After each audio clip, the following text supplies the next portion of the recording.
Najtrofejnejši, z naskokom najbolj popularen, predvsem pa najmlajši slovenski športni fenomen, Luka Dončić, je pred začetkom letošnje sezone s podjetjem Air Jordan podpisal 100 milijonov ameriških dolarjev vredno pogodbo, po kateri bo naslednjih 5 let nosil njihove športne copate. Nahajamo se v Ljubljani, v bloku, kjer je odraščal Luka Dončić. Še vedno pa tukaj živi njegova babica. Z nami je sosed Almedin Čunić Kara, ki si lasti Lukov športni copat in ki bi ga rad v duhu dobrodelnosti tudi prodal.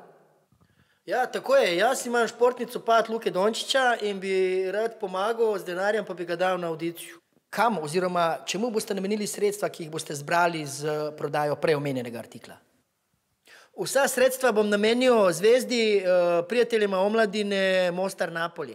Mislite Zvezi prijateljev omladine Moste Polje? Polje, travnik, vse jedno je. Važno je, da so otroci zunaj, ne? V zuni. Kako ste ga pa dobili? Vam ga je dal Luka osebno? Ne, dala mi ga je babca njegova. Da, baba stara. Kaj pa je to? Ja, športni copat Luke Dončića. Kako ste ga pa dobili? Jaz delam privat nočne, pa sem enkrat malo prej domov prišel, sem šel na balkon, pa sem dal Halida gor in ona čuje, kaže, daj malo stišaj to muziku, pa nisem dobro čuješ, Halid pjeva, pa ona se obrne in jaz se obrnem in nisem videl in kar naenkrat meni ona baca v cipelu direkt v vrat, 2 sprata niže. In tako sem jaz dobil ovaj športni copat Luke Dončića, osebno.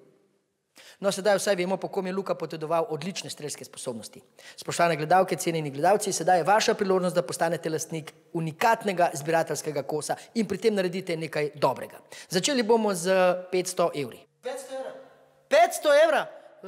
Če bi jaz vedel, da je to... Poslušajte, imam jaz žvako od Gogi Dragića. Malo rabljena iz Mamija, ampak dela še zmer bolončke. Imam koš od Jurta Koširja, original. Imam potkicu Anže Kopitar, sprednja noga, original iz LA. Čakajte, imam ja še robe, samo malo. Slačeneja! Če bi tudi vi želeli nekaj iz bogate slovenske športne zgodovine in pri tem naredili nekaj dobrega, potem hitro v Šiško gospodu Almedinu in si izberite nekaj iz njegove obširne zbirke. Najdu sem ene vložene kumarce, ki jih Primož vlaga osebno. Pa pohitite, jutri namreč kosovni odvoz. Zakaj dogaja iz Šiške? Tomaž Nimaž.